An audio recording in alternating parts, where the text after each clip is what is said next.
Hello and good morning everyone. I welcome you all at Eduverse News Analysis. Today is 15th April 2023 and we are going to discuss important news and articles from The Hindu newspaper. So let's see what important news we got today to discuss. Before starting the video, for PDF join Telegram channel Eduverse News Analysis. Link आपको description box में provided है. Make sure video को last तक देखें so that सारी important news आपके यहाँ पर कवर हो. तो चलिए स्टार्ट करते हैं और देखते हैं आज हमें क्या क्या डिस्कस करना है. Now North East gets its first AIIMS.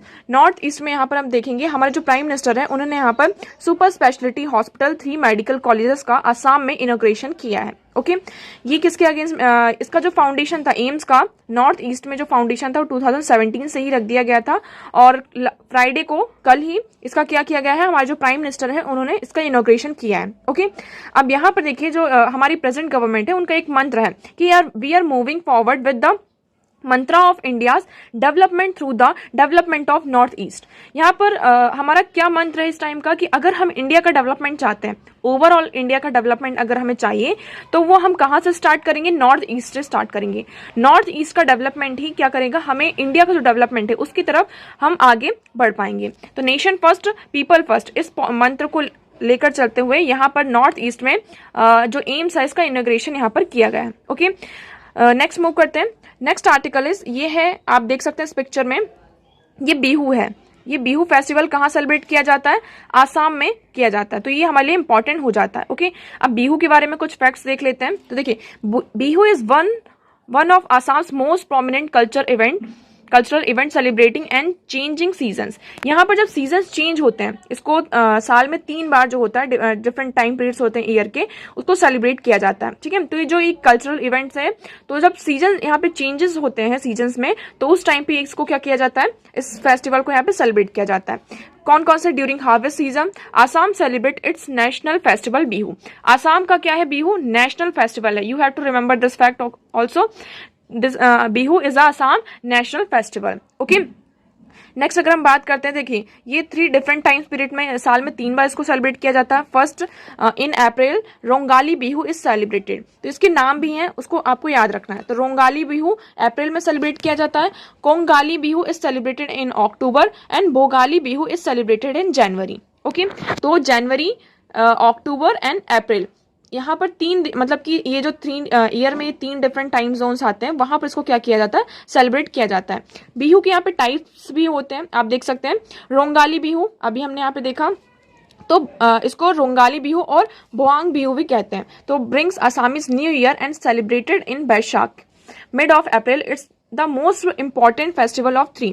ये सबसे ज्यादा इंपॉर्टेंट है. इसको यहाँ पे कल ही सेलिब्रेट किया गया था. ठीक है तो यहाँ पे as a Assamese new year, Assam का जो न्यू ईयर है उसको सेलिब्रेट किया जाता है एज अ बैसाख. आप सभी को यहाँ पे पता है. तो मिड अप्रैल जो आता है तो इसको यहाँ पे सेलिब्रेट किया जाता है. ओके सेकेंड अगर हम देखें काती बिहू, काती और Kongali Bihu brings the celebration of harvest season. ये जब हम हार्वेस्ट सीजन को सेलिब्रेट करते हैं तो उस टाइम पे काती बिहू होता है. Assam is light lamps and pray to god for successful and growing harvesting season. इसमें यहाँ पे जितने भी आसामीज पीपल होते हैं वो यहाँ पे लैम्प को लाइट करते हैं और गॉड से प्रे करते हैं for the successful and growing harvesting season के लिए. माघ बिहू ये कब होता है, जब यहाँ पर हार्वेस्ट सीजन एंड होता है ना. एक टाइम तो ये काती बिहू अक्टूबर में सेलिब्रेट किया जाता है. ठीक है जब हम यहाँ पर हार्वेस्टिंग सीजन करने जा रहे हैं कि हमारे जो खेत हो हार्वेस्ट हो वो अच्छा हो. ठीक है उसके सक्सेस के लिए यहाँ पे प्रेयर करते हैं. माघ बिहू जब हमारा हार्वेस्ट एंड हो जाता है, हार्वेस्ट सीजन जब एंड हो जाता है तो यहाँ पर हम इसको माघ बिहू को क्या करते हैं, सेलिब्रेट करते हैं. आपके लिए यहाँ पे ये भी पूछा जा सकता है फेस्टिवल फूड क्या होता है. तो ये फेस्टिव फूड इस टाइम पर जो फूड होते हैं तो पीठा एक राइस केक होता है जिसका यहाँ पे यूज किया जाता है. इससे यहाँ पे जो फेस्टिवल फूड है ना, फेस्टिव फूड्स, इससे यहाँ पे क्वेश्चंस बने हुए हैं तो आपको यहाँ पर ये याद रखना है. Okay and larus traditional food made of rice and coconut. यहाँ पे राइस एंड कोकोनट से एक लारूस एक डिश है उसको यहाँ पे क्या किया जाता है, फेस्टिवल फूड के रूप में प्रिपेयर किया जाता है. मैन एंड वुमेन्स यहाँ पे ट्रेडिशनल मूगा सिल्क पहनते हैं. आपने इस पिक्चर में देखा होगा. They are wearing golden colour है ना, गोल्डन एंड रेड. तो इसमें यहाँ पर ये एक मूगा सिल्क होता है, इसको गोल्डन सिल्क भी कहते हैं. तो और इसमें ये rhythm of Bihu tunes and beating the Bihu dhol traditional drums across the state. तो यहाँ पर जो ट्रेडिशनल ढोल होते हैं, उनके बिहू ढोल होते हैं, तो उसके रिदम में, ट्यून्स में यहाँ पे ये पूरा डांस होता है। Okay, Bihu dance is Assam's most popular folk dance. तो आपको ये भी याद रखना, ये असम का मोस्ट पॉपुलर फोक डांस है। ओके, तो आई होप आपको यहाँ पे सारी चीजें क्लियर होंगी। नेक्स्ट मूव करते हैं। आप यहाँ पे देख सकते हैं, ये देखिए, ये गोल्डन कलर का यहाँ पे जो ये मूगा सिल्क है, इसको यहाँ पे वेयर किया जाता है इस डांस परफॉर्मेंस में। ओके, नेक्स्ट मूव करते हैं। Now next article is a reminder about unfettered constitutional post. अब यहाँ पे वेरियस जो कॉन्स्टिट्यूशनल पोस्ट हैं उसके बारे में बात की गई है, और उसमें यहाँ पर बताया गया है कि उनकी क्या इंपॉर्टेंस है हमारे लिए। आप सभी को यहाँ पे पता होगा कि बहुत दिनों से जैसे कि कन्फ्लिक्ट चल रहा है गवर्नर की पोस्ट को लेकर, है ना। इलेक्शन कमीशन ऑफ इंडिया है, वहाँ पर जो इलेक्शन कमिश्नर्स हैं, उनके चीफ इलेक्शन कमिश्नर्स और इलेक्शन कमिश्नर्स की अपॉइंटमेंट से रिलेटेड, तो ये जो कॉन्स्टिट्यूशनल पोस्ट है वो बहुत ही इंपॉर्टेंट रोल प्ले करती हैं हमारे इंडिया में। ओके, अब यहाँ पे ये बताया जा रहा है कि ये जो इंस्टीट्यूशंस हैं, कॉन्स्टिट्यूशनल इंस्टीट्यूशंस है, ये बहुत ही इंपॉर्टेंट रोल प्ले करते हैं। तो the democracy requires system of checks and balance to prevent the arbitrary use of power by the elected government of the day. यहाँ पर डेमोक्रेसी में सबसे इंपॉर्टेंट रोल किसका होता है? चेक्स एंड बैलेंस का।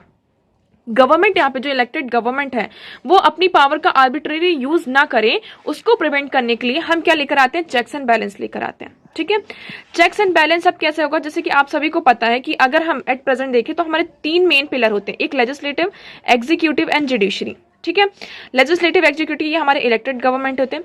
अब यहाँ पर बात आती है किससे? क्या सिर्फ ये 3 इंस्टीट्यूशन यहाँ पे चेक्स एंड बैलेंस को इंश्योर कर पाएंगे? इसके लिए डेमोक्रेसी में, इंडिया में, हमने और भी अदर कॉन्स्टिट्यूशनल अथॉरिटीज को यहाँ पे क्या किया है? पावर दी है कि वो क्या करेंगे, जो गवर्नमेंट है उनकी जो ये पावर, इलेक्टेड गवर्नमेंट की जो पावर है, उसको यहाँ पे क्या करें? प्रिवेंट करें और उसमें चेक्स एंड बैलेंस को स्टैब्लिश करें।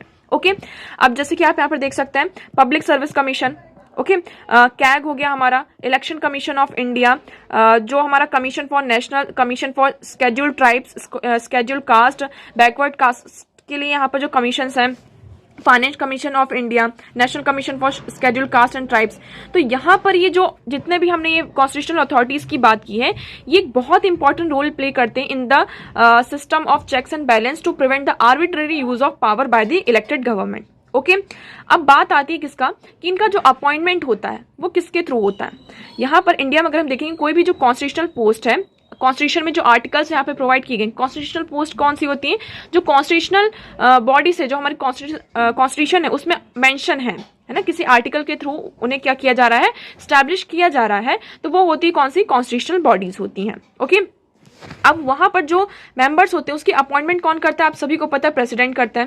कैग की अपॉइंटमेंट करते हैं, कैग के जो मेंबर्स हैं उनकी अपॉइंटमेंट के लिए यहाँ पे आप देखेंगे प्रेसिडेंट है। इलेक्शन कमीशन के लिए भी प्रेसिडेंट है। पब्लिक सर्विस कमीशन के यहाँ पे जो यूपीएससी के मेंबर होती है, पीएससी के जो मेंबर्स होते हैं, तो उनका भी अपॉइंटमेंट कौन करता है? प्रेसिडेंट करता है।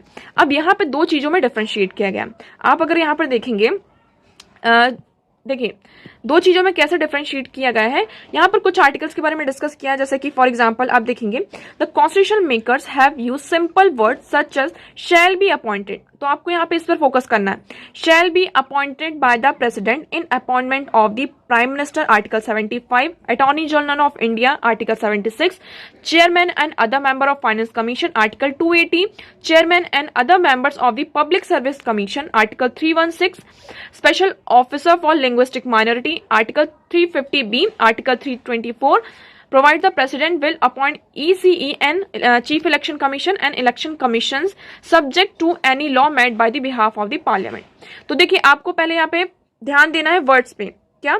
जैसे कि हमने यहाँ पे बात करी किसकी? प्राइम मिनिस्टर की, attorney general of India, attorney general of India की हमने बात करी, पब्लिक सर्विस कमीशन के जो कमिश्नर्स हैं उनकी, ओके, और आप देख सकते हैं जो स्पेशल ऑफिसर होते हैं लिंग्विस्टिक माइनॉरिटीज के लिए, और जो चीफ इलेक्शन कमीशन और इलेक्शन कमिश्नर्स जो होते हैं, इनकी अपॉइंटमेंट कौन करता है? प्रेसिडेंट।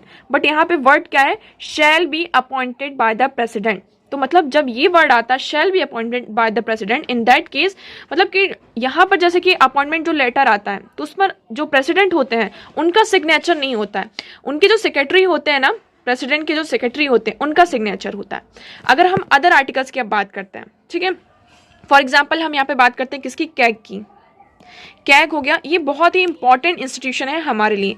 अब यहाँ पर जब हम कैग के इंस्टीट्यूशन की मेंबर्स की बात करते हैं, इनका जो अपॉइंटमेंट होता है, तो यहाँ पर क्या वर्ड यूज़ किया गया है कि आप देखेंगे CAG article had provided that there shall be an auditor general who shall be appointed by the president while moving that amendment to this article that in clause 1 of the article 124 after the word present the word warrant under his hand and seal be inserted।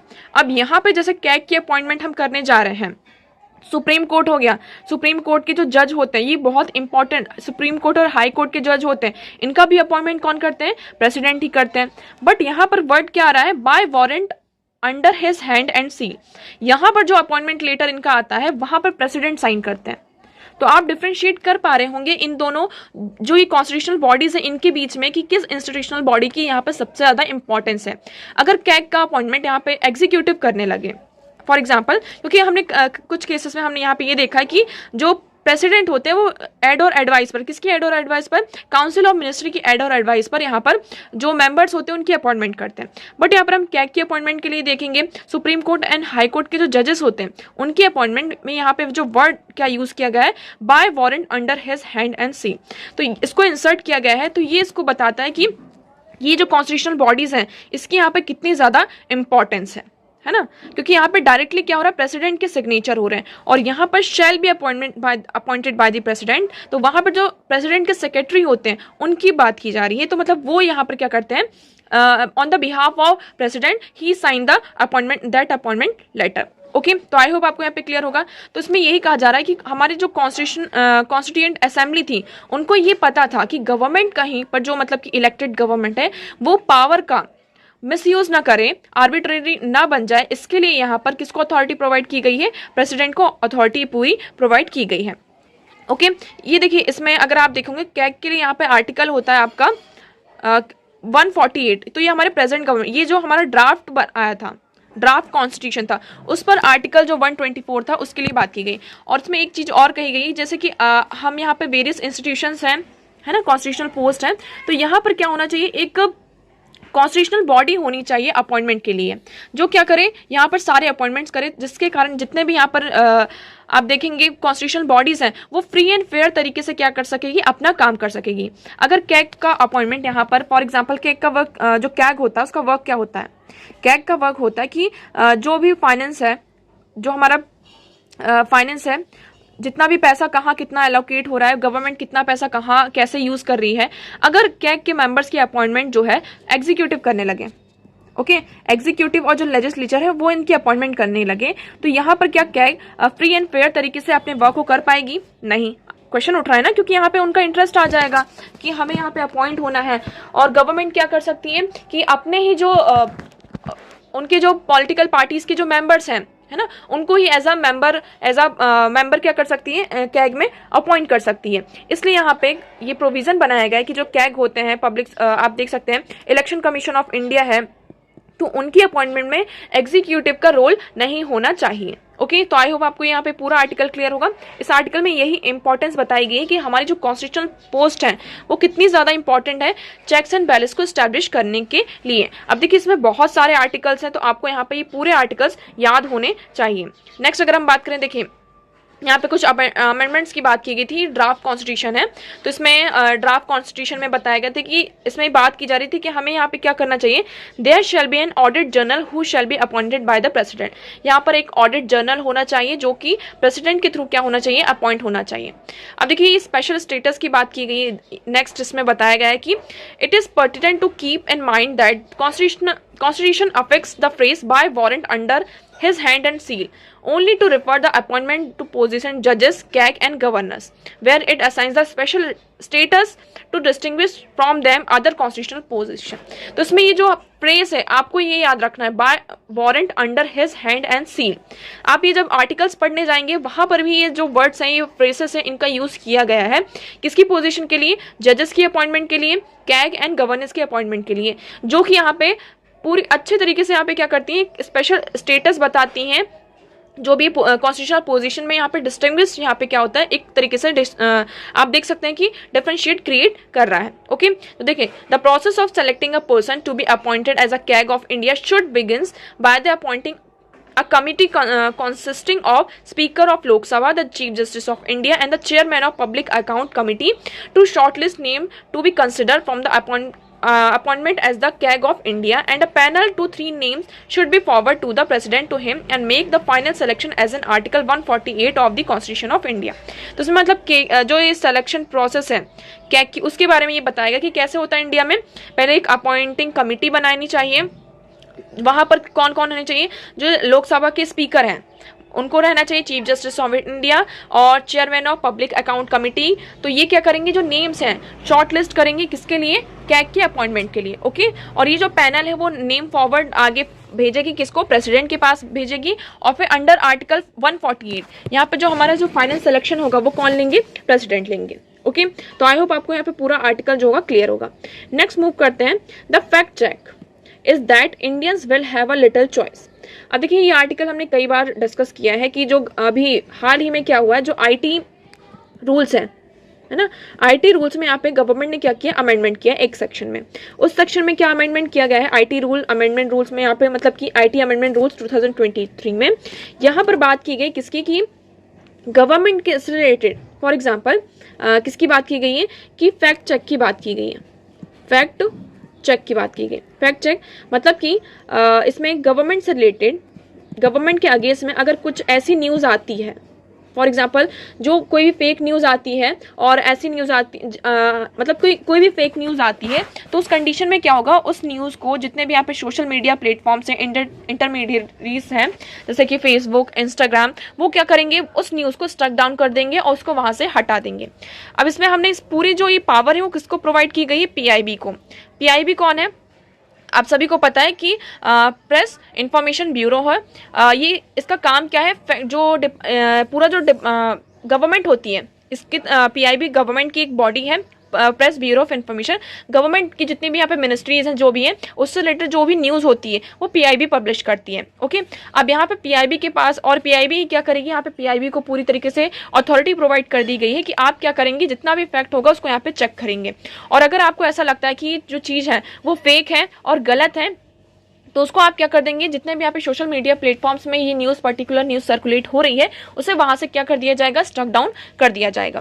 तो देखिए इसमें question यही उठ रहा है कि जो fact check की आप बात कर रहे हैं और फेक न्यूज़ की बात कर रहे हैं, तो सिर्फ ये क्या गवर्नमेंट में ही हो सकता है, मतलब गवर्नमेंट जो एक इंस्टीट्यूशन है, सिर्फ फैक्ट चेक जो फेक न्यूज़ है सिर्फ वो गवर्नमेंट में ही हो सकता है, गवर्नमेंट से रिलेटेड ही सारी चीज़ें हो सकती हैं।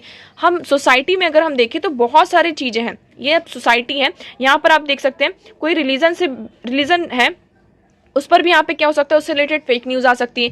यहाँ पे कास्ट के बेसिस पे कोई फेक न्यूज़ आ सकती है। सोसाइटी में कोई भी XYZ यहाँ पे है, कम्युनिटी है, उससे बेसिस यहाँ पर फेक न्यूज़ आ सकती है। यहाँ पे पर्टिकुलर कोई रीज़न है, उससे भी रिलेटेड क्या हो सकती है, फेक न्यूज़ आ सकती है। मैंने बोल दिया कि उस पर्टिकुलर जो जैसे कि कोई रेलवे स्टेशन या कुछ भी है, वहाँ पर बॉम्ब लगा हुआ है, तो ये न्यूज़ कितनी सही है, कितनी गलत है ना, तो ये भी क्या है, सारी फेक न्यूज़ है। बट गवर्नमेंट ने किसको फोकस किया है, सिर्फ अपने सेंट्रलाइज।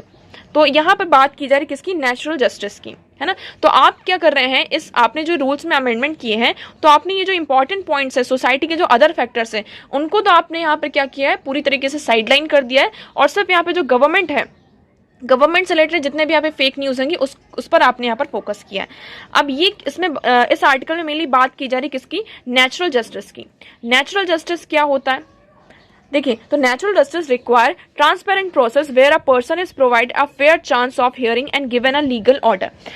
नेचुरल जस्टिस की अगर हम बात करें तो ये ट्रांसपेरेंट प्रोसेस होती है, जहाँ पर जो पर्सन होता है उसको प्रोवाइड किया जाता है एक fair chance to hearing and hear and given a legal order, okay.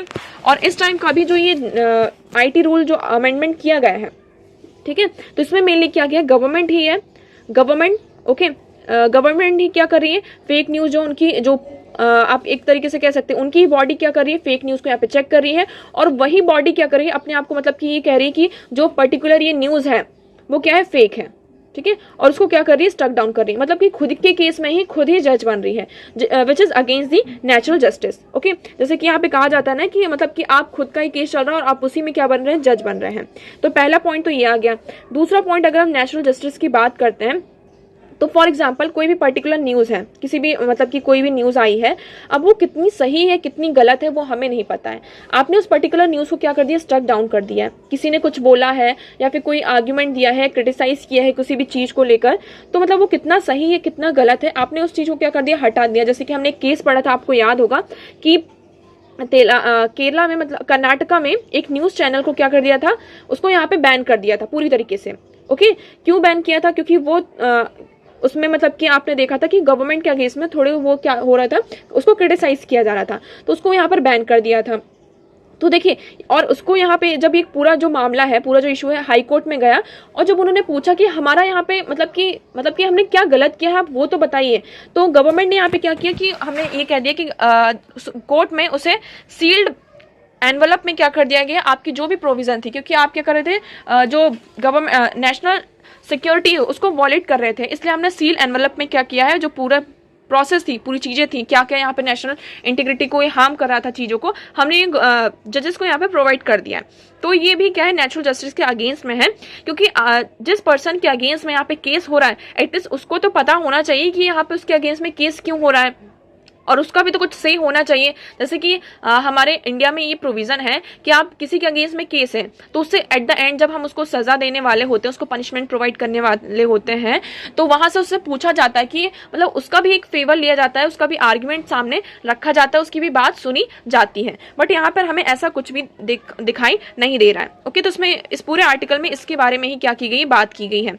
Okay, इसमें 2-3 केसेस की भी बात की गई कि the state of UP versus Raj Narayan 1975, but the executive is not the organ solely responsible for public interest. यहाँ पे executive solely ही क्या है, पब्लिक इंटरेस्ट के लिए रिस्पॉन्सिबल नहीं है। ओके, अब यहाँ पर सबसे बड़ा इशू यही आ रहा है किसका, अकाउंटेबिलिटी का।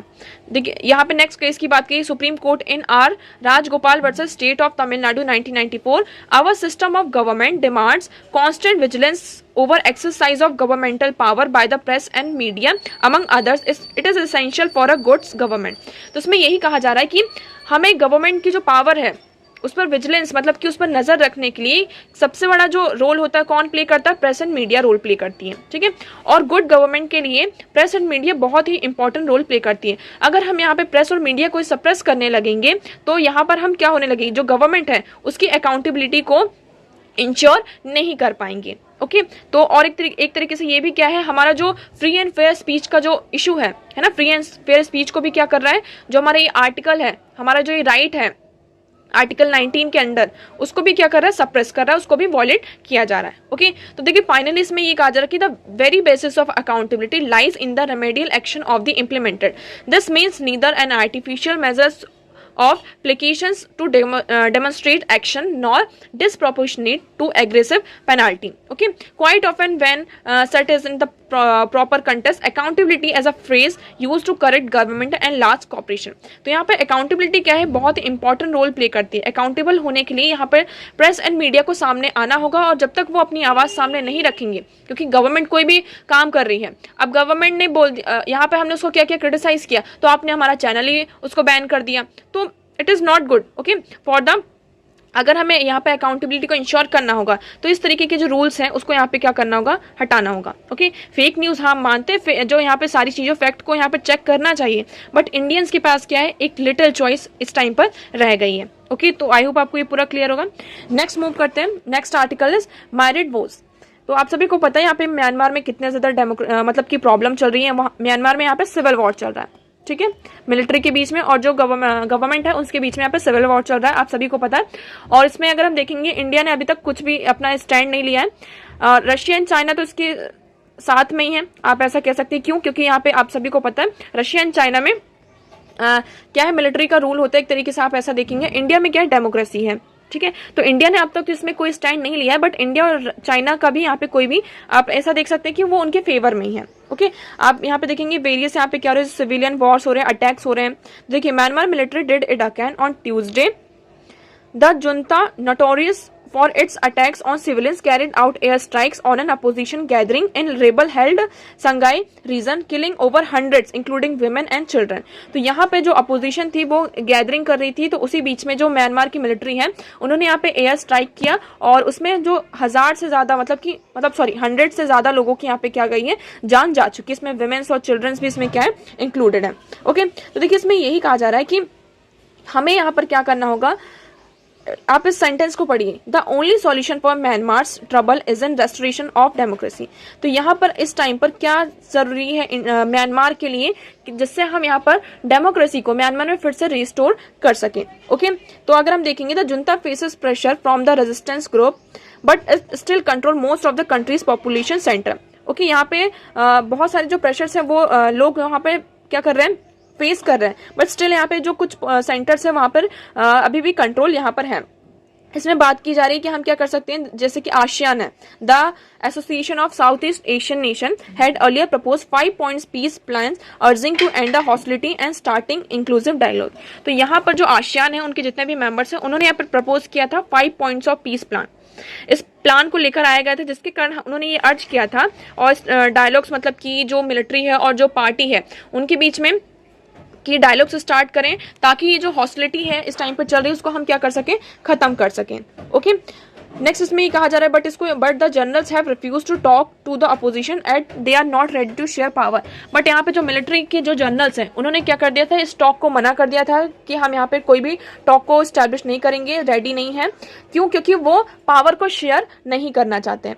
अ peaceful solution for Myanmar is essential for the stability of south east and hence ASEAN and regional power such as Russia, China, India should not see the civil strife and internal problem of Myanmar. अब यहाँ पे अगर हमें peaceful resolution Myanmar में चाहिए, तो उसकी अगर स्टेबिलिटी साउथ ईस्ट एशिया में स्टेबिलिटी चाहिए, तो यहाँ पर जितनी भी रीजनल पावर है, आसियान और रीजनल पावर में आप कह सकते हैं रशिया, चाइना और इंडिया को यहाँ पर साथ में आना होगा, और जो ये म्यांमार की जो इंटरनल प्रॉब्लम है इस पर यहाँ पे इंटरफेयर करके जो ये प्रॉब्लम है वहां पे पीस एस्टैब्लिश करनी होगी। क्योंकि अगर म्यांमार में इस तरीके का ट्रबल रहता है तो ये हमारे लिए बहुत ज्यादा प्रॉब्लम फर्दर यहाँ पे क्रिएट कर सकता है। ओके, नेक्स्ट मूव करते हैं। Now next article is ministers flags off Ambedkar circuit trend to boost tourism. अब यहाँ पे क्या हुआ, जैसे कि आप सभी को पता है कि कल क्या था, भीमराव मतलब कि अंबेडकर जयंती थी, है ना, एनिवर्सरी, बर्थ एनिवर्सरी थी हमारे जो कॉन्स्टिट्यूशन फादर ऑफ कॉन्स्टिट्यूशन है BR अम्बेडकर राव जी, उनकी यहाँ पे क्या थी, आप सभी को पता है, बर्थ एनिवर्सरी थी। ओके, इसी के चलते यहाँ पर क्या हुआ, गवर्नमेंट ने पहली बार the government on Friday launch the first Ambedkar circuit tourism train. यहाँ पे first Ambedkar circuit tourist train को क्या किया गया है, लॉन्च किया गया है, जिसमें कि भीमराव अंबेडकर से रिलेटेड जितने भी लाइफ इवेंट्स थे, जो जो प्लेसेस उनसे एसोसिएटेड थे, वहां पर ये ट्रेन पूरी जाएगी। और इसको यहाँ पे किस इनिशिएटिव के थ्रू ऑपरेट किया जा रहा है, देखो अपना देश, देखो अपना देश, ये जो इनिशिएटिव है इसके तहत यहाँ पे भारत गौरव टूरिस्ट ट्रेन इसको यहाँ पे ऑपरेट किया गया है। तो आप इसमें देखेंगे जैसे कि जो वेरियस साइट्स हैं, New Delhi, Mhow, Nagpur, sacred Buddhist sites of Sanchi, Sarnath, Gaya, Rajgiri, Nalanda, तो इन सारी मतलब कि पूरा 8 डेज का टूर होगा और यहाँ पे ये जितनी भी साइट्स हैं उनको यहाँ पे क्या किया जाएगा, विजिट किया जाएगा। तो आपसे यहाँ पे क्वेश्चन ये उठ सकता है, क्वेश्चन क्या सामने आ सकता है आपके सामने कि गवर्नमेंट ये क्योंकि फर्स्ट टाइम लॉन्च हुआ है तो इसलिए ये हमारे लिए इंपॉर्टेंट हो जाता है। इसमें जो BR अम्बेडकर जी थे उनसे रिलेटेड जितने भी उनसे एसोसिएटेड जितने भी प्लेस थे तो उनकी यहाँ पे क्या हो रही है, टूरिज्म। ये मेनली किसके तहत किया गया है, किस इनिशिएटिव के तहत, देखो अपना देश। इससे क्या होगा, जो हमारा टूरिज्म होगा वो भी क्या होगा, प्रमोट होगा। ओके, नेक्स्ट मूव करते हैं। Next article is India Armenia will one day share a strategic partnership in war. अब यहाँ पे क्या है कि जो political cooperation between Armenia and India must be institutionalised in a long term cooperation. यहाँ पे इंडिया और आर्मेनिया के बीच में क्या हो रहा है, हमारे जो पॉलिटिकल कॉपरेशन है वो धीरे धीरे क्या हो रहे हैं, बढ़ रहे हैं। और इसमें ये कहा जा रहा है कि आर्मेनिया क्या करता है, सिविलाइजेशन पार्टनरशिप है इंडिया के साथ, बट एक दिन ऐसा मतलब कि वो दिन अब दूर नहीं है कि जो इंडिया और आर्मेनिया के जो रिलेशंस होंगे वो किसमें, स्ट्रेटेजिक पार्टनरशिप में क्या होंगे, कन्वर्ट होंगे। ओके, अब इसी के चलते यहाँ पे बात की जा रही है कि आर्मेनिया ने रिसेंटली यहाँ पे एक मेजर डिफेंस डील साइन की है, किसके साथ, इंडिया के साथ। Procurement of Pinaka multi rocket launch system and their ammunition among others too is a deal worth around 2500 crore. ठीक है। तो यहाँ पे एक डिफेंस डील साइन हुई है इंडिया और आर्मेनिया के बीच में। इसमें ये भी कहा जा रहा है कि हम क्या करेंगे, जो हमारा डिफेंस कॉपरेशन है आर्मेनिया के साथ, आर्मेनिया और इंडिया का, उसको यहाँ पे बूस्ट किया जाएगा, आगे की तरह एक्सपेंड किया जाएगा। Armenia will soon have a defence Archie and it's embassy here. और ये भी कहा जा रहा है कि इंडिया में सून मतलब जल्द ही आर्मेनिया की जो डिफेंस आर्चीज होंगी और एम्बेसी यहाँ पे इंडिया में स्टैब्लिश की जाएंगी। इससे क्या होगा, आर्मेनिया और इंडिया के जो रिलेशन है वो और ज़्यादा क्या होंगे, स्ट्रेटेजिक होंगे और ज़्यादा स्ट्रांग होंगे। आप आर्मेनिया के यहाँ पे पोजीशन देख सकते हैं कहाँ पर है। ये रशिया आ गया, ये कजाकिस्तान, ये है आर्मेनिया। ओके, ये छोटा सा यहाँ पे कंट्री, इसकी बॉर्डर आप देख सकते हैं ईरान के साथ लगती है। ये ईरान है यहाँ पे, ईरान के, और अजबेकिस्तान यहाँ पे टर्की भी आ जाता है। ओके, तो आपको यहाँ पे याद रखना है किसके साथ, ईरान के साथ नहीं, सॉरी इराक के साथ, ईरान के साथ यहाँ पे आर्मेनिया की बॉर्डर यहाँ पर लगती है। ओके, नेक्स्ट मूव करते हैं। Next article is NISAR satellite to map Himalaya seismic zone. अभी निसार सैटेलाइट क्या है, ये यूएस और इंडिया का, आप देखेंगे Indian Space Research Organisation and the National Aeronautics and Space Administration, NASA है ना, इसरो एंड नासा का ये जॉइंट इनिशिएटिव है of the US will map the most earthquake prone regions in the Himalayas with unprecedented regulatories। तो यहाँ पे निसार को क्या किया जा रहा है, डेवलप किया जा रहा है, जिससे क्या होगा, जो हिमालय रीजन है हमारा, वहां पर आप देखेंगे हिमालय रीजन में जो भी सिस्मिक अर्थक्वेक प्रोन रीजन है उसे क्या किया जाएगा, मैप किया जाएगा, जिससे हम प्रिडिक्ट कर पाएंगे कि किस टाइम पर मतलब कि अर्थक्वेक यहाँ पर आ सकता है।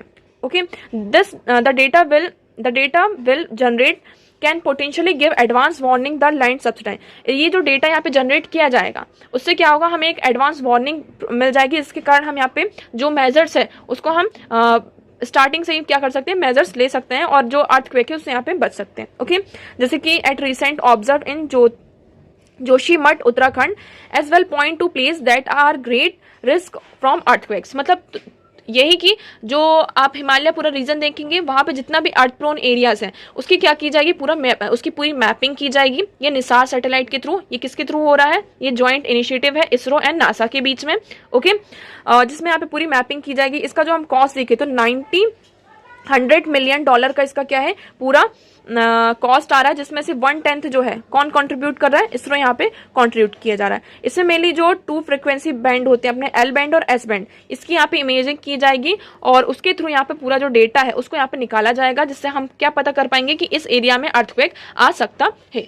ओके, तो आई होप आपको ये पूरा क्लियर होगा। तो ये किसके बीच का इनिशिएटिव है, इसरो एंड नासा के बीच का, आपको ये याद रखना है। ये क्या करेगा, हिमालयाज में जो सिस्मिक जोन्स हैं उसकी यहाँ पे मैपिंग की जाएगी, जिससे हमें पहले से ही पता चल जाएगा, एडवांस नोटिस मिल जाएगा कि इस पर्टिकुलर प्लेस में क्या आने वाले अर्थक्वेक आ सकते हैं। ओके, तो आई होप आपको यहाँ पे पूरा क्लियर होगा।